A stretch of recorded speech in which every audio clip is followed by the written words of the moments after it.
Whitney, welcome to Supersede. Thank you. So glad to be here. It's so exciting. It's our first time in a studio. This is very legit. Very exciting. I'm proud to be part of the legit. Yes. The legitimacy. Yes.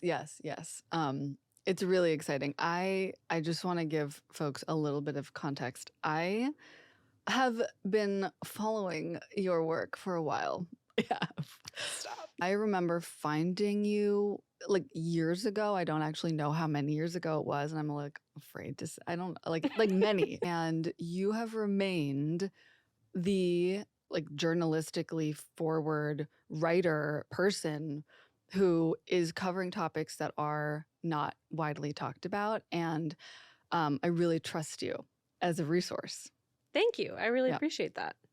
Yeah. So there's so much I want to talk about, but because this is Supersede and we want to, delve into your own journey, right? Not just your work and these incredible and critical things that you write about and stories that you cover, but this is really also, I would love to delve into like your own path in this field and how your identity with journalism has evolved over time. So I want to start with just like right off the bat, what are your climate superpowers? Tell the listener. This is maybe like too straightforward, but I truly feel like right now it's journalism. I really deeply believe in the work of journalism, and I believe that we need a healthy media ecosystem, an information ecosystem, if we want to be able to understand the crises that we're in. Yeah. And if we want to be able to respond to them appropriately, we need information that we can trust. And there's a lot of noise out there. So I feel really excited every time I get to contribute to reporting that is helping people sort of make sense of the climate crisis, of environmental injustice, of so many other things, and both to give them really accurate, vetted information on that, and then to help them sort of see how they might fit into that story. That's incredible. And yes, so needed. When I think about people who are doing that, I wish that there were more. And so, yes, thank you for being somebody who's pioneering that, who's driving that forward. I want to talk about kind of and have you like go into the past a little bit and what brought you into journalism, but I do want to address something very apropos to what you just said, which is you wrote on your Substack in this piece, The Crucial, Precious, and Precarious Work of Journalism, quote, "This year taught me to hold a career in journalism more lightly than ever before, and this year taught me to believe in the importance of journalism more deeply than ever before," end quote. So I'd love to sort of hear more about like holding space for that balance, and given this sort of state of journalism and media in general right now, like kind of what journalism has meant to you over the years. Yeah. It's a big question. Yeah. I mean, there's a few different ways I could sort of approach that. I came to journalism through caring about a specific thing. I was not someone who was like, I just want to be a journalist and I'll figure out what to write about. It was like, I have things I want to see change in the world. And I sort of came to journalism as this is the best way I know how for right now with the skill set that I have to be a part of that. So when I started, a lot of that was around the human rights abuses baked into the fashion and textile industry. The Rana Plaza collapse that happened in 2013 was very formative for me.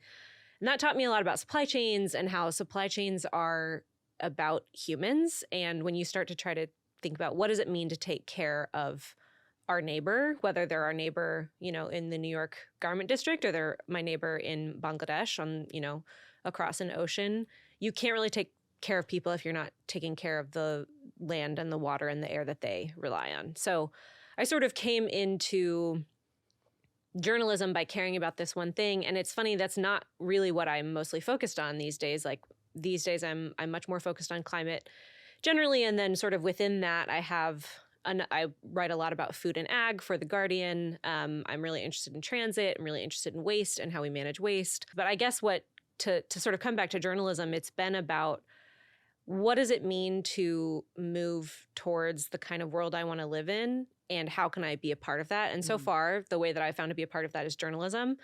So I both like deeply believe in journalism and deeply believe in sort of the public accountability that it can offer. And also, I don't want to be so wrapped up in like journalism as an identity. Like, I think that is what gets used to exploit people in their workplaces a lot. So that's not to say that I will only ever be able to do journalism. Like, the thing that is motivating to me is, how can I be an active participant in making the kind of world I want to live in? Right now, the best way I know how to do that is journalism. And I feel really grateful that I've had the career I've had in journalism, and, you know, would love if that continues for a long time. And also, I think putting your whole identity in your work is that's just not interesting to me. That's not something that I am interested in doing. Yeah. So in terms of the, you know, how we hold it, I think it's a both like believing really deeply in the thing, believing really deeply in what journalism is and does, and also recognizing like these are really rough times. Like, this society does not value good journalism. It doesn't. There are Pulitzer Prize winners getting laid off. There are, you know, mass layoffs happening all the time. I have watched so many reporters that I deeply, deeply admire get fired from jobs where they were, to me, very clearly making a difference, doing really excellent work. So it's a pretty precarious industry to be in. And when I have young people asking me like, oh, how can I sort of basically like, how can I do what you do? I'm always a little like, on the one hand, like, I'm glad you believe in this work. On the other hand, like, it's hard to recommend anyone go into this field when it's so precarious, and it really treats individual workers like pretty poorly a lot of the time. But on the other hand, I believe in it so deeply. I think if you want a functioning society, you need a functioning and free press. Yeah. So I think those are sort of some of the things that I'm trying to hold when I think about my work.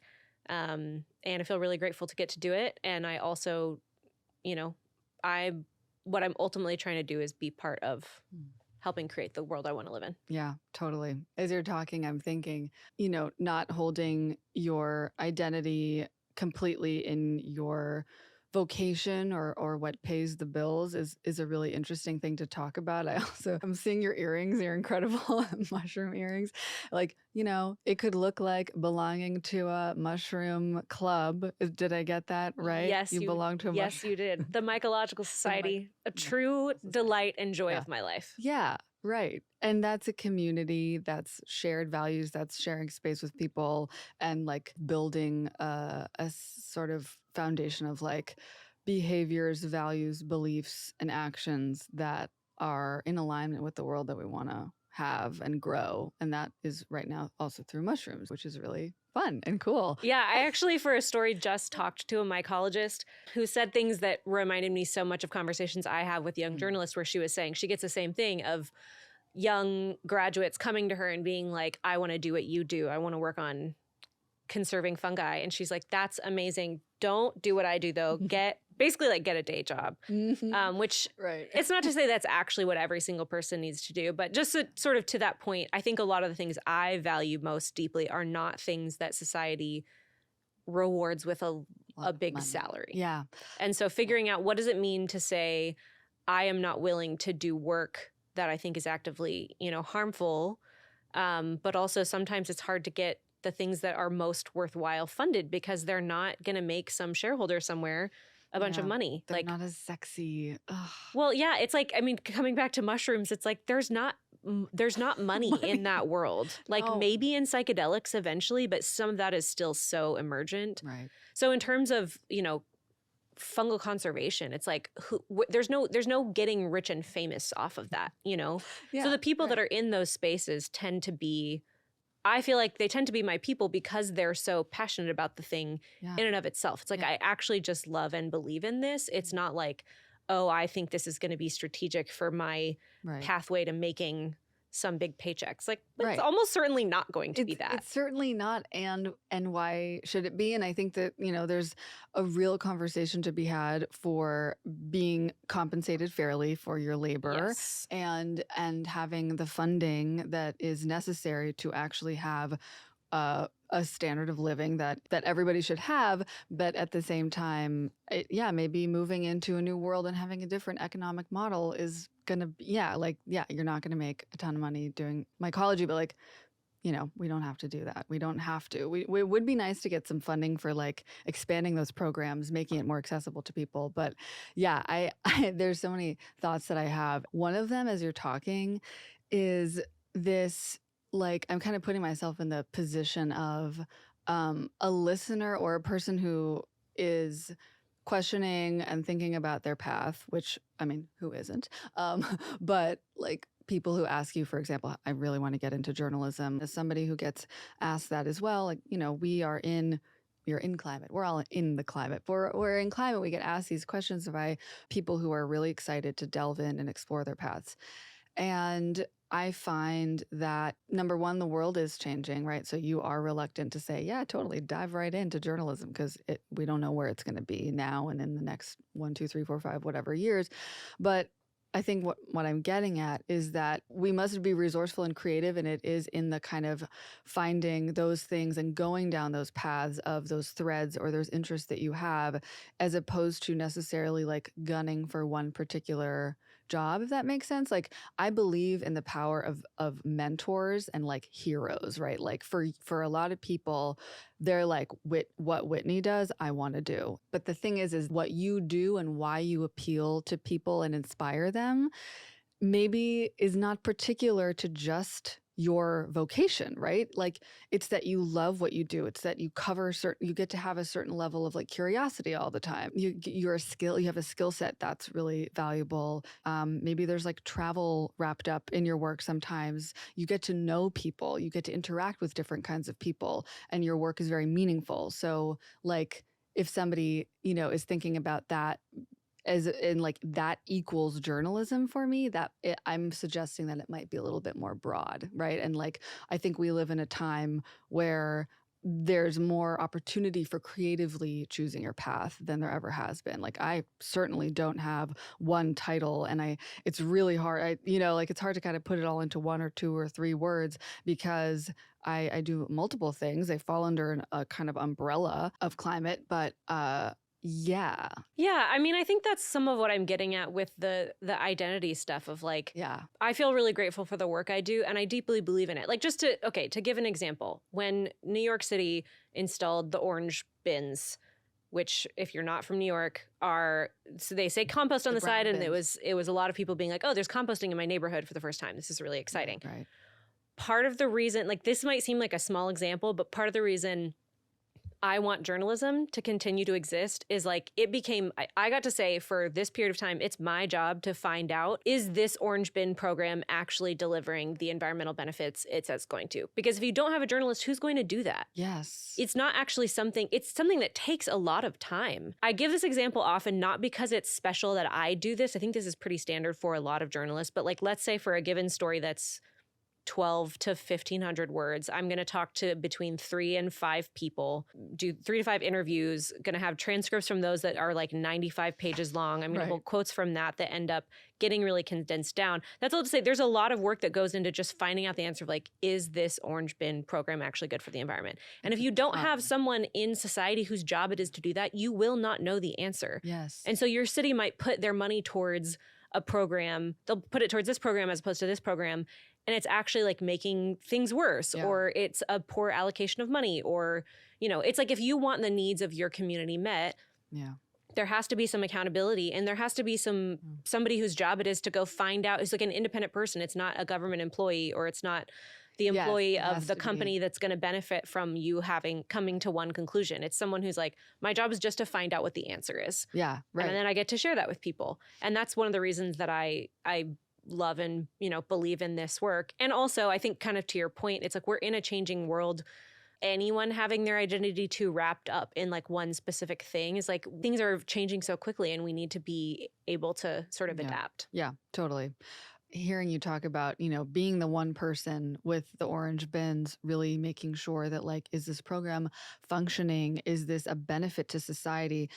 Did you say, hi, I'm Whitney, I'm going to be that person? Did you get hired by like an outlet, or like, how do you become that person? Yeah, I mean, that's just one example of, I would say like every time as a journalist you take on a story, it's some version of that, of being like, I get to say, it's my job for the duration of the time it takes to write this one story to go find out the answer to this one thing. So in a case like that, that was me pitching to an editor and saying, I'm really interested in this. I had seen this thing saying these orange bins are going to anaerobic digestion rather than to compost. And I was like, is that good? Right. Is that bad? Yeah. I sort of put out feelers to people I know who work in a bunch of environmental nonprofits who I would, sort of guess might know more about the thing than me, to be like, hey, like vibe check on this. Like, should I be excited about this? Should I be mad?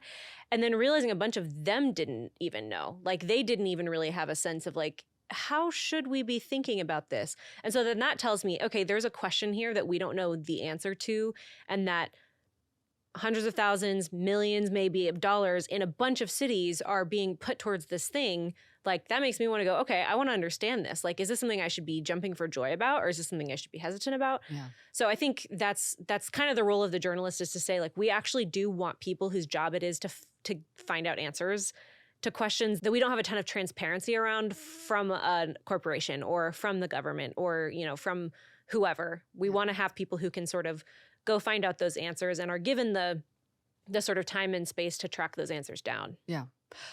I mean, you kind of answered my next question, which is like, how do you connect with these communities that you're working with? Like, thank you for giving color to this, because first of all, it does take such a level of like open-minded learning cap on at all times. I'm going to now become the kind of resident person who's like talking to different stakeholders all across the board and establishing like an answer to a question. And you're learning about all the different topics all the time, kind of thing. I mean, you have your specializations, which is really exciting. And I want to talk about some of them too. And I want to talk more about mushrooms of the moment, and also composting, because I too have like learned a lot about composting, been very involved in composting in New York. Seeding has been able to gather and work with and amplify and collaborate with community composting groups around the city. What was I talking about? Anyway, I'm really like thinking about how you become a little expert in each topic, and they're also different. That like, how do they all kind of circulate in your world, I guess, is my question. Like, when you cover one and you delve into, for example, again, the orange bins, do you continue reporting on that issue, or do you kind of say like, look, I learned about composting, now on to the next? Like, what's your process of discovery for stories? Yeah, I mean, I think a lot of it is, it's a combination. It's connected to your individual interest as a reporter, and I'm pitching editors. So the orange bins showed up in my neighborhood. And I maybe shouldn't admit this, but I actually do think it's helpful for people to know that there doesn't need to be like perfection. Like, I had not been composting in New York before those bins were in my neighborhood. And so to me, it was like, oh my gosh, this is suddenly going to be convenient enough that I can actually imagine doing it. Right. Some version where I have to like bike 45 minutes to a drop-off site was just like, I'm grateful for every person that is that committed. But like, the truth is, most New Yorkers are not going to do that. Most people anywhere in the world, that's going to be a big ask. Most people don't have the privilege of having that kind of time. Yeah. So that really arose from something I was seeing in my community and wanting to know answers about. And I would argue that a lot of the most compelling climate action arises from people being very grounded in one place. Like, some of the most compelling activism, some of the most compelling organizing comes from people being really grounded in the place that they are from and loving the particularities of the community and the land and the water where they are. It's not this sort of like climate change, it's this big thing, how am I going to address that? It's like, my little town in Louisiana is full of people who are getting cancer because we are living near petrochemical complexes. Yes. I want to do something about that. It's not someone being like, I have a vague idea about climate change and I would like to fight climate change, quote unquote. It's someone saying, this is the need of my community. What can I do about that? Yes. So I think in similar ways for journalists, like, it's, for me, a lot of times it's arising out of my connections, my community, my interests, the things I'm reading. And then also, I'm lucky enough that people are also assigning things to me. So sometimes it'll be like, hey, can you go report on this? And I'll say, yeah, I don't know anything about that. But I'm going to, again, like, go find the people who will have the answers. And I guess to sort of like, I think this is important to be clear on, because I think if you're outside of journalism, it's kind of like, it can feel very abstract. It's like, we're not talking about answering questions for the sake of answering questions. We're not talking about just like gaining knowledge for the sake of gaining knowledge. Like, If you want to go from the big and the broad, which is climate change, and say, I want to fight climate change, or I want to slow the progress of climate change, then you need to know how to allocate money. You need to know what are the most salient issues. You need to know how to talk to your local politicians. There's all these things that you need to know. And that's when it becomes, how do I figure out what needs to be done? And there's also a role that scientists play in that, right? Of like, sort of, what's the physics of the thing? Like, what's the science of the thing? And then I think journalists like myself is often trying to make that connection for people between, the researchers, the scientists, the experts, and sort of the everyday person who just wants to know, like, yeah, what should I be doing with my life or my time or my weekend that sort of helps me be a part of the solution? Yeah. Yes, to all of that. Thank you. I resonated with when you were talking about the sort of idea that like people become vocal, people become active in issues that are hyper local to them and that are affecting them directly. Shout out to Sharon in St. James Parish. And reminds me of what a previous guest, Dr. Marcus Erickson of Five Gyres, mentioned, which is fighting climate change is about small wins over time, sustained pressure over time, and really celebrating those small wins. And like the small wins aren't small, right? These are what move the needle.